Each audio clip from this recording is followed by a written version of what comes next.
భూమి కింద ఓ రహస్య ప్రపంచం ఉందని మీరు నమ్ముతారా? అటువంటి అద్భుతమైన అనుభవాన్ని మేము నేపాల్లోన మహేంద్ర గుహలు మరియు గుప్తేశ్వర్ మహాదేవ్ గుహల్లో చూసాం. మీరు కూడా తప్పకుండా చూసి తెలుసుకోవాల్సిన ఆసక్తికరమైన విషయాలు ఈ వీడియోలో తెలుసుకోగలరు. మరి ఇంకెందుకు ఆలస్యం, ఈ వీడియోని స్టార్ట్ చేద్దాం. Hi everyone, welcome to the channel. ఈ రోజు మా నేపాల్ ట్రిప్లో మనం ఒక ప్రత్యేకమైన ప్రయాణం చేయబోతున్నాం. భూమి కింద నిసర్గ రత్నాలు చూడడానికి మన మొదటి గమ్యం మహేంద్ర కేవ్ మరియు గుప్తేశ్వర మహాదేవ్ కేవ్. ఈ గృహలు ఎందుకు ప్రసిద్ధిగాంచాయి, ఎలా వెళ్ళాలి, టికెట్ ధర ఎంత, అందరికీ ఉపయోగపడే చిట్కాలు ఈ వీడియోలో ఎక్స్ప్లెయిన్ చేయబోతున్నాను. ఇది గుర్తుపెట్టుకో, తర్వాత మాట్లాడుకుందాం. మొదటిగా మనం మహేంద్ర కేవ్ టికెట్ ప్రైజెస్ గురించి మాట్లాడుకున్నట్టయితే ఇక్కడ నేపాలీస్కి 50 నేపాలీ రూపీస్, అదే నేపాలీ స్టూడెంట్స్కి అయితే 30 నేపాలీ రూపీస్, ఇండియన్కి అయితే 80 రూపీస్, అలానే ఫారినర్స్కి అయితే 150 రూపీస్. మహేంద్ర కేవ్కి ఈ పేరు ఎలా వచ్చిందో మీకు తెలుసా? నేపాల్ యొక్క మాజీ రాజు మహేంద్ర బీర్ బిక్రమ్ షా గారి పేరు మీద పెట్టబడింది. ఇలాంటి చాలా ఉన్నాయి, ఇంకా దాచాం కుప్పలు కుప్పలుగా. ఈ గృహని ఎవరు కనుగొన్నారో తెలుసా? 1950లో స్థానిక రైతులు ఈ గృహను కనుగొన్నారు. ఈ గృహలో ఆకర్షణీయంగా ఉండే అంశం ఏంటంటే సహజంగా ఏర్పడ్డ మునగరాళ్ళ రూపాలు. ఇందులో శివుడి యొక్క సహజ రాతి విగ్రహం కూడా ఉంది. ఇక్కడ చాలా రాతి ఆకృతులు కనిపిస్తాయి, కానీ కొన్ని సార్లు అయితే ఈ రాతి ఆకృతులు మనకి ఎలా కనిపిస్తాయి అంటే జంతువులు, పక్షుల ఆకారంలో కనిపిస్తాయి. మీరైతే ఒక్కరుగా వెళ్ళినట్టయితే భయపడతారు ఖచ్చితంగా. అండ్ ఈ గృహలోకి చేరుకోవడానికి ఒక 50 to 70 స్టెప్స్ దిగాల్సి వస్తుంది. చూస్తున్నారు కదా మీరు కూడా ఈ వీడియోలో. ఖచ్చితంగా ఎవరైతే ఏజ్డ్ పర్సన్స్ వాళ్ళు వెళ్ళకపోవడమే మంచిది, ఎందుకంటే లోపల కూడా అంత లైటింగ్ ఉండదు. సో టార్చ్ ని తీసుకువెళ్ళడం చాలా మంచిది, లేదా మొబైల్స్ తో మేనేజ్ చేయొచ్చు. ఇక్కడికి ఎలా చేరుకోవాలంటే పోఖ్రా నగర్ సెంటర్ నుంచి 7 నుంచి 8 కిలోమీటర్ల దూరంలో ఉంటుంది. ట్రాఫిక్ అయితే కొంచెం తక్కువ ఉంటుంది ఈ ఏరియాలో. టాక్సీ లేదా బైక్ ద్వారా సులభంగా చేరుకోవచ్చు. ఈ మహేంద్ర కేవ్ కి మీరు వెళ్ళినట్టయితే కొన్ని జాగ్రత్తలు తీసుకోవాలి. ఈ ప్రాంతం అంతా స్లిప్పరీగా ఉంటుంది, సో ఖచ్చితంగా జాగ్రత్తగా నడుస్తూ వెళ్ళాలి.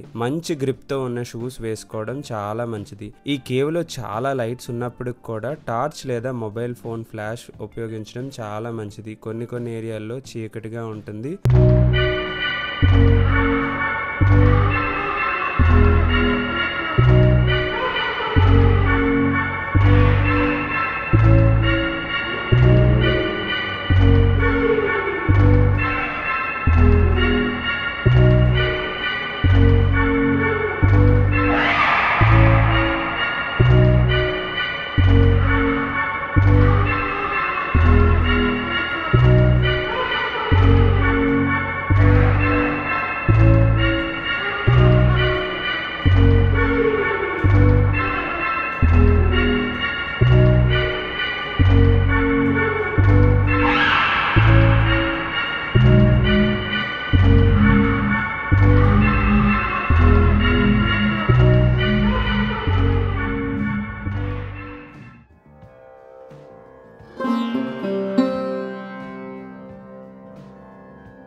जलकुंड, पवित्र जलकुंड, पवित्र जल. ओम देव शांति, राप शांति, रोखदया शांति, वनस्पतयः शांति, ब्रह्म. जलकुंड, जलकुंड, जलकुंड.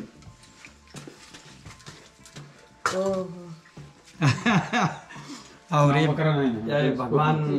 भगवान गणेश जी स्वयंभू, पशुपति स्वयंभू, रिद्धि. और आप, मैं, आपका नाम? जय कुमार. जय कुमार.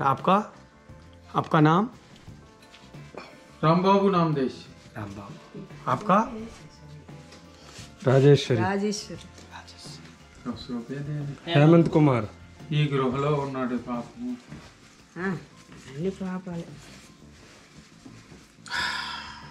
వక్రతుండ మహాకాయ सूर्यकोटि समप्रभ निर्विघ्नं कुरुवे देवो सर्वकार्येषु सर्वदा सर्वदा सर्वमंगल्य मांगल्य शिवे सर्वार्थ साधिके शरण्ये त्र्यंबके गौरी नारायणी नमस्ते।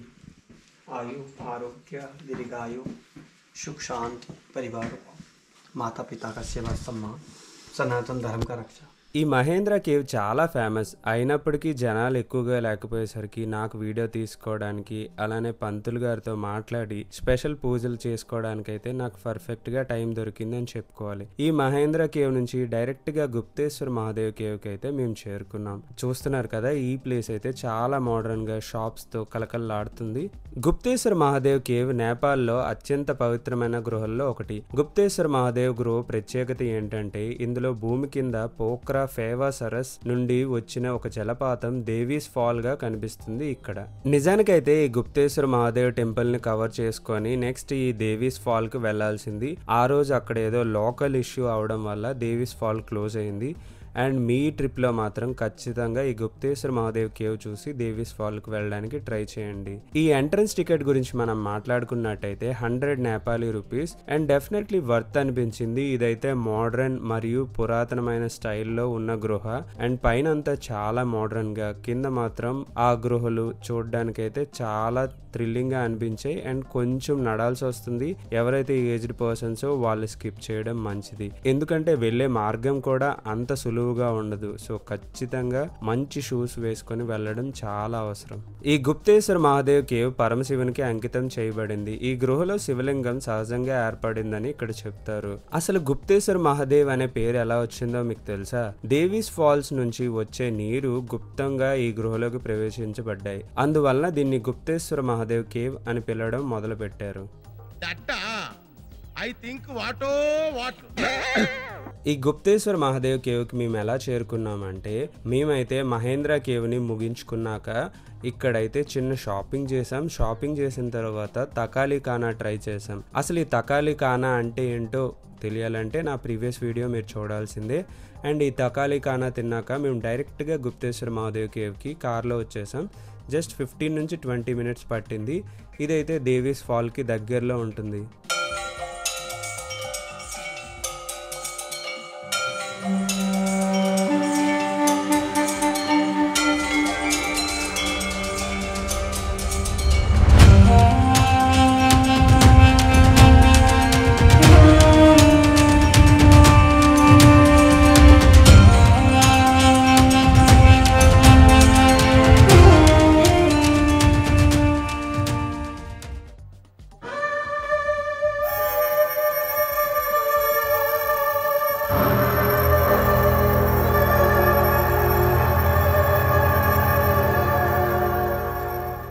నిజానికైతే అంత జర్నీ చేసుకొని వచ్చాక ఇక్కడైతే చిన్న స్టెప్స్ ఉంటాయి. ఈ స్టెప్స్ ద్వారా కిందకి వెళ్ళి అక్కడ దగ్గరలో పడుతున్న వాటర్ ఫాల్, అదేనండి దేవీస్ వాటర్ ఫాల్ ని చూడాల్సిందే. అండ్ ఇక్కడ చూస్తున్నారు కదా, చాలా మంది జనాలు ఉన్నారు. అండ్ ఈ స్టెప్స్ దిగేటప్పుడు చాలా జాగ్రత్తగా ఉండాలి. చాలా చిన్న స్టెప్స్ అండ్ ఇక్కడైతే ప్రాపర్ లైట్ కూడా ఉండదు.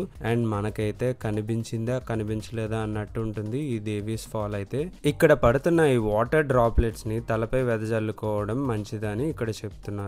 దానికి కారణం ఏంటో తెలియదు కానీ ఇలా వెదజల్లుకున్నట్టయితే మంచి జరుగుతుందని ఇక్కడ వాళ్ళు భావిస్తున్నారు. ఇక్కడికి వచ్చేటప్పుడు తీసుకోవాల్సిన జాగ్రత్తలు, లోపల చాలా తడిగా ఉంటుంది, జాగ్రత్తగా నడాలి. చిన్నపిల్లలు మరియు వృద్ధులు సన్నగా ఉన్న మార్గంలో జాగ్రత్తలు వహించాలి. అండ్ టెంపుల్ ఎంట్రన్స్ లో పూజ కోసం కావాల్సిన సామాగ్రి కూడా దొరుకుతుంది. నాకైతే అంత టైం దొరకలేదండి. అండ్ ఇక్కడ నుంచి ఎంత త్వరగా మూవ్ అయిపోతే అంత సేఫ్ అనిపించింది, ఎందుకంటే లోపల కొంచెం గాలికి కూడా ఇబ్బందిగా ఉంటుంది. ఈ 2 గృహలు కూడా భూమి మీద మాయాజాలం ఎలా ఉంటుందో చూపిస్తాయి. ఒకదాని ప్రత్యేకత సహజశిల నిర్మాణం అయితే మరొక దాని ప్రత్యేకత భూమి క్రింద ఉన్న నీటి ప్రవాహం. మీరు నేపాల్ ట్రిప్ ప్లాన్ చేసినట్టయితే మహేంద్ర కేవ్ మరియు గుప్తేశ్వర మహాదేవ్ కేవ్ తప్పకుండా చూడండి. మర్చిపోలేని అనుభవం మీకోసం ఎదురు చూస్తుందని చెప్పాలి. బట్ ఎవరైతే ఏజ్డ్ పర్సన్స్తో వస్తారో వాళ్ళైతే ఈ 2 ప్లేసెస్ని స్కిప్ చేయడం చాలా మంచిది. అలానే ఈ టెంపుల్ బయటకు వచ్చేటప్పుడు బుద్ధ్ కేల్నాథ్ విగ్రహం అయితే మీకు కనిపిస్తుంది. అసలు ఈ బుద్ధ్ కేల్నాథ్ అంటే ఏంటి, అసలు ఎందుకు ఈ విగ్రహం ఎలా ఉంది అనే విషయాలు నా ప్రీవియస్ వీడియోలో క్లియర్గా ఎక్స్ప్లెయిన్ చేశాను. ఆ వీడియోని ఖచ్చితంగా చూడండి. మేమైతే ఇక్కడ కొంచెం షాపింగ్ చేసి డైరెక్ట్గా మేము స్టార్ట్ అయ్యింది గౌతమ్ బుద్ధుడి జన్మస్థలం లుంబిని.